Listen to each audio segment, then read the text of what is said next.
Welcome back once again. As we earlier said, we embarked over the issue of the U.S.-Iranian military confrontation that is moving on and off, and with the exchanged release of statements between the officials of both countries. But then the Secretary of Iran's Supreme National Security Council has made it very clear that the Strait of Hormuz will not be fully reopened unless under specific conditions that are set by the Iranian state. And for more details, we're very much delighted to be joined over the phone by His Excellency Ambassador Gamal Bayoumy, former Assistant Foreign Minister.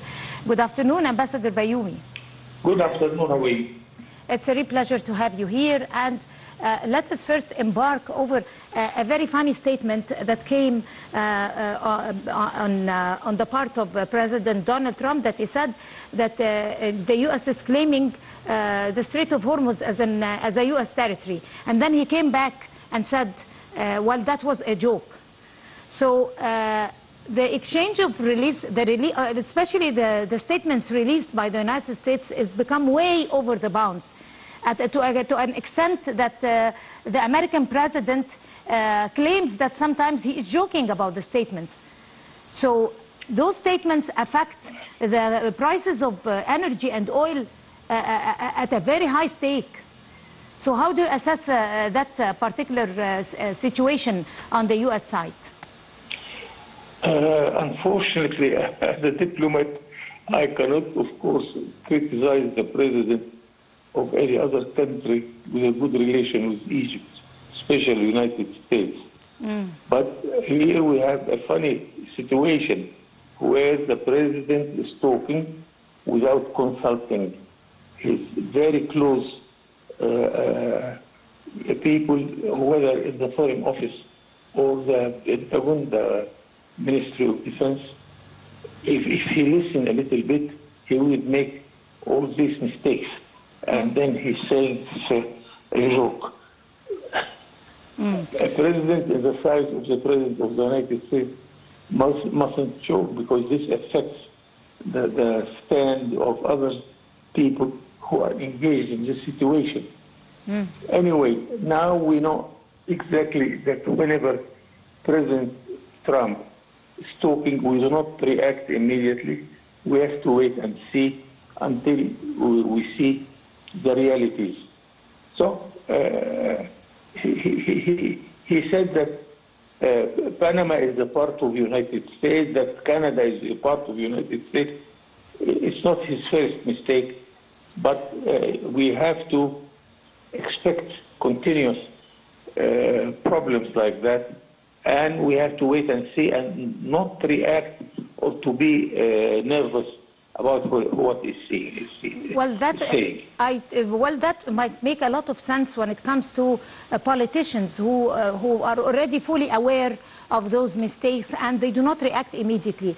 But then the cruel reality of the market, the energy market, and the economy field and the business spheres, and the oil and gas prices and the supply chain prices and all that, that immediately is affected on the prices. I mean, they have no control. Yes, of course, and you know that the energy market is very sensitive about such declarations. But I think that wise people are plenty, and of course we are in the middle of a market crisis concerning whether oil or gas or any source of energy. Nuclear energy, the war against Iran, part of it is because of the nuclear energy and the program of Iran concerning nuclear activities. So we have to live in this very harsh situation, but we have to thank God that Egypt is not in the middle of any harsh problems or any war, and Egypt is one rare country which stands in a very good position, not only Egypt but some other Arab countries also, helping us to face this situation. But anyway, we have to live with this for some time, not only because President Trump But because of this problem, we have the Ukrainian war, we have the trade war between the United States and China, between the United States and European Union, and the NATO countries who are really astonished by the declaration of the president. We have our problems in the Middle East. Syria is not in good health, neither Lebanon or, of course, Palestine. Libya is not in good health. Sudan is not in good health. So it's in this kind of situation of our life, we have to live with it, to be patient, and to wait and see until we see that those type of problems are not anymore making obstacles to our continuous normal life. That is way much true. Only Egypt is a mediator, will remain a key mediator to all warring fronts worldwide, and is a very smart, successful mediator also at the same time. But then let us go back to the conditions that were set by the Secretary of Iran's Supreme National Security Council. He set like around 6 conditions, which make sense. Or it doesn't make sense, some of them, but he asked for 6 conditions are the only way that Iran end this war or leave the Strait of Hormuz or could be open. If you'd like to discuss those conditions, what could be possible? Yes, no, I'm not discussing this question because after all, the only country which can stop this war it is the United States. Yes. It's not Israel, neither Iran. And of course, if they stop, Iran will stop because Iran can't reach the American territory. That's why Iran is attacking the American bases in the Arab Gulf states. And this is annoying us very much. So we have to wait and see until this president comes to reason. And it is normal as if the corona disease was there. What can you do about a disease? You have to wait and see and to resist it until it vanished. So we have to wait quite couple of hundred of days until this president vanishes. Then I think the whole world will be back to normal.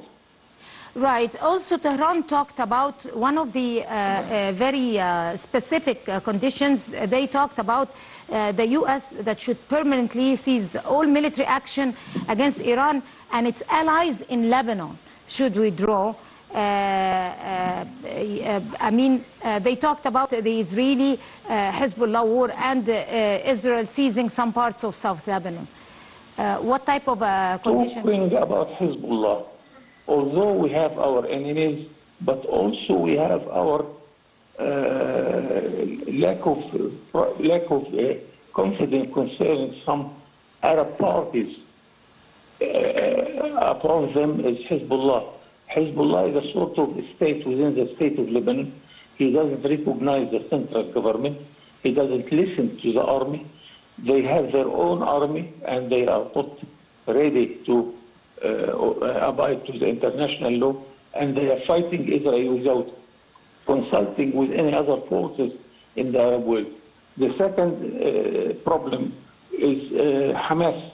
Hamas in Palestine is not seeking at all the Palestinian state, but they are seeking to establish an Islamic emirate in Gaza and to go to hell with the Palestinian question.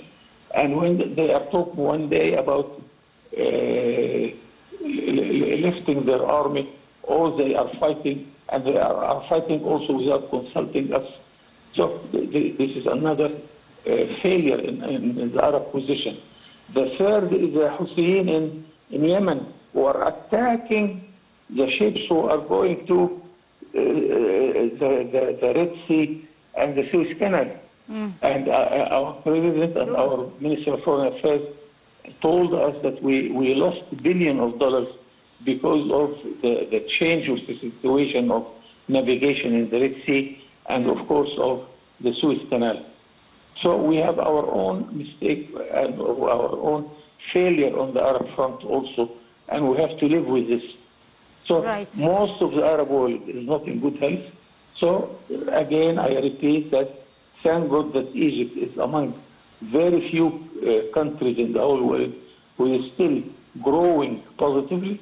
This is a good news, but it's not enough good news because we need to grow much more than we are doing.